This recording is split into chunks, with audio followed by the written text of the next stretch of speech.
नमस्कार दोस्तों, मैं जावेद अख्तर और आप देख रहे हैं रॉयल पत्रिका।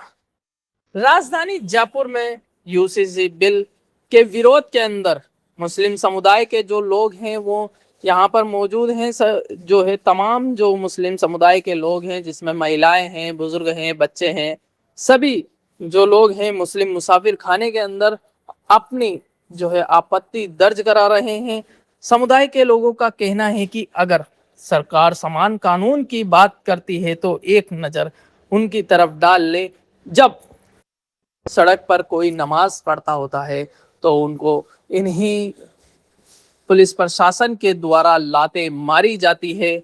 दूसरी ओर दूसरा वर्ग जब रोडों को जाम कर दिया जाता है, बाधित कर दिया जाता है, रोडों पर गाने बजाए जाते हैं, तो उनके ऊपर कार्रवाई नहीं होती है। आखिर ऐसा क्यों?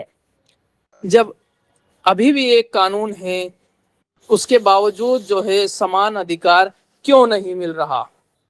ऐसे में मुस्लिम समुदाय के लोगों का कहना है कि उनका सवाल है, जब समान अधिकार पहले से मौजूद हैं तो उन्हें जमीनी स्तर पर लागू क्यों नहीं किया जा रहा? समुदाय के लोगों का कहना है कि उनकी आपत्ति है, उनकी आपत्तियों के बावजूद यूसीसी बिल को लागू करना उनके ऊपर थोपने जैसा है। इन मांगों को लेकर के मुख्यमंत्री को भी ज्ञापन दिया है और जो है राज्यपाल से भी बात हो रही है। उनका कहना है कि अभी हम जो है मुख्यमंत्री को ज्ञापन देने के लिए जाएंगे और जो है अपनी यूसीसी जो बिल है उसको लेकर के कानून उनके ऊपर ना थोपा जाए, उसको लेकर के हम बात करेंगे। आज क्या है ये सिविल यूनिफॉर्म कोड को लेकर क्या विरोध जताया जा रहा है? कितने लोग शामिल हो रहे हैं, कहाँ शामिल हैं? कितने लोग शामिल हुए? Uniform civil code UCC government का प्रस्ताव लाना चाहते हैं। अगर आज उनका पेश करने का प्लानिंग की रही होगी तो इसीलिए डिस्कशन हो रहा है। ड्रामेटिक वे में लोगों से ओपिनियन मांगी गई थी, वो कुछ पड़े होंगे क्योंकि सरकार वही उसी तरह कॉन्स्टिट्यूशन कहता है आर्टिकल 51 यही कहता है कि आपको सम्मान करना है। सम्मान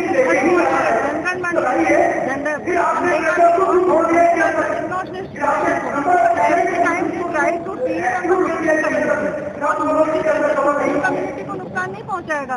दूसरे तो हम ये नहीं चाहते फंडामेंटल राइट। हम तो किसी और कम्युनिटी के लिए बोलेंगे और हम हमारे लिए भी, क्योंकि हमारे पर्सनल लॉ के बिल्कुल खिलाफ है। तो why do you uniform only personal law? मेरा कहना है आप इक्वलिटी इन जस्टिस करिए, सिस्टम करिए, आप इक्वलिटी सिस्टम करिए, आप इक्वलिटी बिफोर लॉ करिए ना। लॉ लॉ इन जैसा होना चाहिए। आपकी एक ही कंट्री में दो तरह के योगी सरकार किस तरह लोगों के साथ आप देख रहे हैं। कहीं दिल्ली में पुलिस उसी सड़क पे नमाज पढ़ते सड़क पे लोग गाना करते हो, मस्जिद के सामने किस तरह से प्लानिंग और कभी कभी मदरसा, कभी कब्रिस्तान, कभी वंदे मातरम, एवरी टाइम अगला कुछ और प्लानिंग होगी इसके बाद। लेकिन हम ये कहते हैं कि हम लड़ते रहेंगे इन चीजों को। देश के अंदर और भी धर्म रहते हैं, क्या इस चीज को लेकर उन लोगों में भी इस चीज को विरोध है? तो बैठे आके हमारे सवाई सिंह जी और लोग बैठे हैं, आप उनसे पूछिए। होना चाहिए। एचयूएफ का क्या करेंगे? हिंदू इनहेरिटेंस का और प्रॉपर्टीज का क्या क्या? पॉलीगेनी क्या है? पॉलीगेनी क्या है? आपको पता होगा। एक मुसलमान को तो बहुत है, चार शादियां मुश्किल से 100 में से एक घर में होता होगा। ऐसा नहीं होता मोस्टली। लेकिन पॉलीगेनी क्या है? एक औरत 3 और 4 मर्दों से शादी करती है। हिमाचल में, असम में इस तरह के हैं कानून। तो शेड्यूल ट्राइब्स को तो आपने अलग कर दिया। नाउ मिडिल होगा कुछ ही लोगों के लिए। लेकिन मैं कहती हूँ दूसरी जो कम्युनिटीज है मुस्लिम के अलावा, वो भी इससे इफेक्टिव हो रही है। तो कोई आर्टिकल 13 ये कहता है कि कोई भी कानून अगर फंडामेंटल राइट्स के खिलाफ बनता है, that is void and null. वो नहीं बीजेपी बनना तो चाहिए। ये कहती है कि ये कानून एक समान है, आम जनता को सबको बराबर बीजेपी हक तो देने कुछ का। भी कहती है, सही है क्या? क्यों पूरे देश के स्टूडेंट उतरा हुआ है? बीजेपी के कहने पे मैं सरकार क्या कर रही है क्या नहीं कर रही है उसका बता रही हूँ। गलत है जो कुछ भी करी, UCC can not be impose on the citizen, क्योंकि फंडामेंटल राइट्स हैं हमारे। आर्टिकल 14, 15, 25, 26, 29, 30 से आर्टिकल को सीधे सीधे इससे वायलेट हो रहे हैं। तो आर्टिकल 13 ये कह रहा है कि अगर एक भी फंडामेंटल राइट अटैक होता है तो वो कानून वॉइड है, बना नहीं सकते आप। 44 के अकॉर्डिंग ये लेकर आए हैं, लेकिन अगर फंडामेंटल राइट्स का तो हमें आर्टिकल 26 अभी देता है कि हम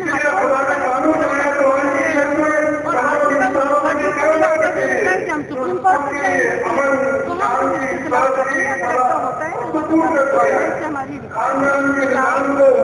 महिलाओं की सेफ्टी और सिक्योरिटी के काम करिए ना, आप हेल्थ सिस्टम पे काम करिए, आप बेस्ट एजुकेशन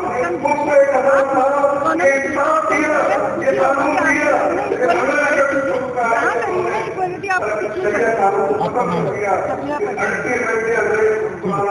एक समाज नागरिक संहिता लाने का प्रयास करेगी, ये बात कहेगी प्रयास करेगी जो डायरेक्टिव प्रिंसिपल स्टेट पॉलिसी में हमारा संविधान ये कहता है कि जो बुनियादी हुकूक है, मौलिक अधिकार है, जिसमें आर्टिकल 26 हर इंसान को अपने अपने अमल करने की आज़ादी देता है, उसकी प्रचार प्रसार करने की आज़ादी देता है। हम ये पूछना चाहते हैं सरकार से सवाल करना चाहते हैं कि क्या आप नीति निर्देशक तत्वों की बुनियाद पर मौलिक अधिकारों का हनन करना चाहते हैं? जिस बुनियाद पर हमने देश को आज़ाद कराया था, सबने मिलकर देश को आज़ाद कराया था, और जो कुछ चंद चीजें जो कई सभी धर्मों के लोगों को अपनी आस्था के मुताबिक अमल करने की आज़ादी है, क्या आप छीनना चाहते हैं? क्या आप देश में और हमारे प्रदेश में इंस्पेक्टर राज कायम करना चाहते हैं, लाइसेंस राज कायम करना चाहते हैं? हर चीज के लिए आप हर चीज के लिए आप लाइसेंस देंगे।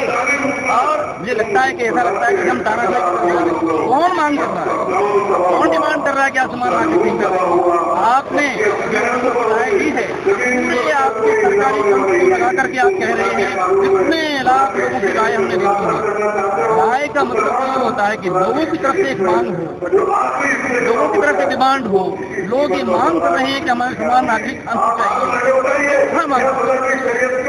हम विरोध कर रहे हैं, सभी विरोध कर रहे हैं, और भी जो इससे प्रभावित हो रहे हैं सब विरोध कर रहे हैं। हम ये कहना चाहते हैं कि आज का ये विरोध भी इसीलिए है, आज सिंबॉलिक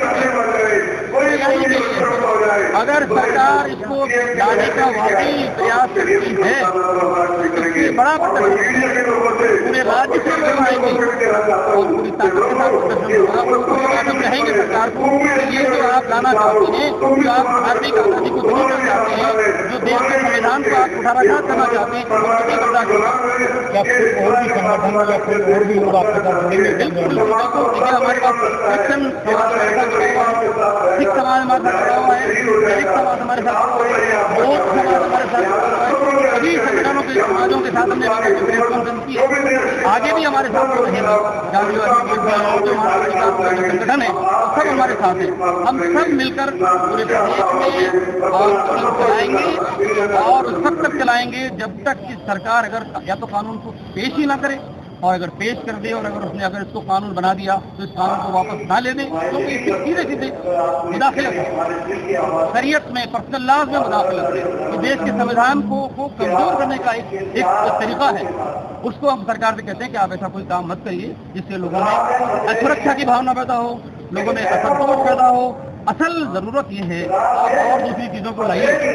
मैं आपसे कहना चाहता हूँ नीति निर्देशक तत्वों में पॉइंट नंबर 36 से लेकर के और 55 तक, 50 और 55 तक इतनी चीजें हैं जो लोगों की समस्या है।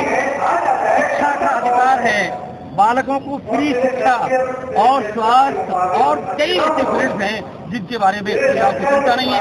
आपने सवाल रख रखी है, आर्टिकल 44 की सवाल रख रखी है, डराते रहो डराते रहो डराते रहो। देखो मान जाओ वरना हम तुम्हारे लिए ये ले आएंगे, यूसीसी ले आएंगे, और ये होते चला आ रहा है। जबकि संविधान सभा में इसका बहुत ज्यादा विरोध हुआ है खूब इसका विरोध हुआ है और बाद में भी विरोध होता चला आया है। तो जब विरोध हो रहा है तो क्यों आप ऐसा काम करना चाहते हैं? असल में इसलिए करना चाहते हैं, इसके जरिए से राजनीतिक फायदा होगा, लाभ होगा। देखो, हम सबक सिखा सकते हैं, हमने जो एजेंडा बनाया है उसको नाफिज कर सकते हैं, हमें कोई रोक नहीं सकता। तो ये सरकार का सोचना गलत है। अब माहौल बदल रहा है, अब लोग जाग रहे हैं, महिलाएं जाग रही हैं, युवा जाग रहे हैं। सरकार ऐसा कोई कानून ना बनाए जिससे लोगों में नाराजगी पैदा हो, रोष पैदा हो। तो हम सरकार से यही अनुरोध करते हैं, आग्रह करते हैं कि आप इसको बिल को आप मत लाइए, इसको कानून मत बनाइए। यही कहने के लिए आज का प्रोग्राम। सरकार से कोई डेलीगेशन या कोई हाँ, मिलेगा। हमने मुख्यमंत्री को ज्ञापन लेटर भेजा हुआ है, मेल किया हुआ है। वक्त मांगना चाहते हैं, मुख्यमंत्री वक्त देते नहीं है, लेकिन हमने उनके लिए मेमोरेंडम तैयार किया हुआ है और मेमोरेंडम देने जाएंगे। जो भी शक्ल होगी, जितने लोग भी हो सकता है, हम मेमोरेंडम तैयार है हमारे पास में। हम मुख्यमंत्री को ज्ञापन देने के लिए और गवर्नर महोदय को ज्ञापन देने के लिए भी 1 हफ्ता हो गया है, लेटर भेजा हुआ है। वक्त मांगा जा रहा है कि हमको समय दीजिए कि हम आपसे बात करना चाहते हैं। तो हम गवर्नर साहब से भी मिलेंगे और मुख्यमंत्री महोदय से भी मिलकर के बात करेंगे कि आप इस कानून को मत लाएं। उनको लेटर दिए हैं आपने लिखित में, वहाँ से कोई रिटर्न में आपको जवाब नहीं, उन्होंने ये कहा कि साहब राज्यपाल महोदय यहाँ है नहीं है, आ जाएंगे तब आपको समय दे देंगे। सीएम साहब के यहाँ से कोई जवाब नहीं आया, लेकिन हम तो देने जाएंगे। हम तो देना चाहते हैं मुख्यमंत्री, वो किस तरह से लेंगे वो क्या अलग बात है, हम अभी जाएंगे, इस प्रोग्राम के बाद ही जाएंगे। जहाँ तक जा सकते हो वहाँ तक जाएंगे। Mohammad Nazimuddin, general secretary Rajasthan. शुक्रिया। मुसाफिर खाने में एहतजाज रखा गया, उसका क्या मकसद है? आज मुस्लिम मुसाफिर खाने में एहतजाज रखा गया है, राजस्थान सरकार ला रही है, उसके खिलाफ अपने एहसास को हुकूमत को बताना चाहिए।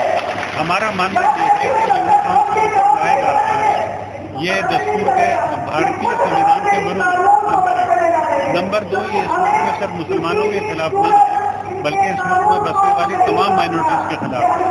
नंबर 3 ये है कि ये कानून जो बनाया जा रहा है, ये जो आर्टिकल 44 के अंदर जो बात कही गई है कि सबके लिए समान कानून बनाया जाएगा, लेकिन उसमें ये बात भी कही गई है कि संबंधित जो पक्ष हैं उनको कॉन्फिडेंस में लेकर के बनाया जाएगा।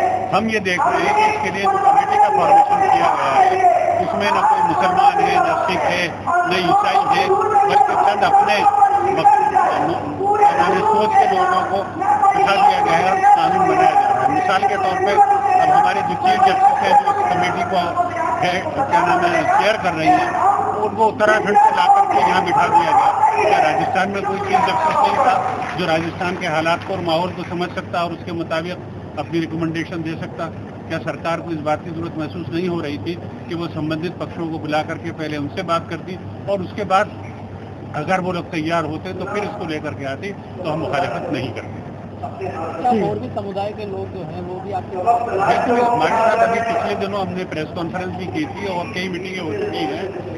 तो ईसाई भी इसके खिलाफ हैं, क्या नाम है, बौद्ध भी इसके खिलाफ हैं, सिख भी इसके खिलाफ हैं और बहुत सारे लोग इसके खिलाफ हैं। आज आपने प्रोग्राम किया, लेकिन कोर कम्युनिटी के लोग नहीं, अभी मैंने जो है अभी चूँकि ये बहुत इमरजेंसी में हमने मीटिंग बुलाई थी, अभी हमारा मकसद सिर्फ ये था कि मुसलमानों के जज्बात को हम हुकूमत तक पहुंचा सकें। और लोग भी आना चाहते थे, लेकिन हमने अभी जो है उनको रोक दिया है और अगर अभी सरकार बाज नहीं आती है तो हम सब लोगों को साथ लेकर के क्या नाम मिल जाएंगे। हमारा सब लोगों को समर्थन कर रहे हैं हमारे। सीएम वगैरह को ज्ञापन वगैरह दिया? हाँ, ज्ञापन देने जाएंगे हम। अभी इस प्रोग्राम के बाद हमने तय किया सीएम को ज्ञापन। नाम बता दीजिए अपना। हाफिज मंजूर अली खान, स्टेट वाइस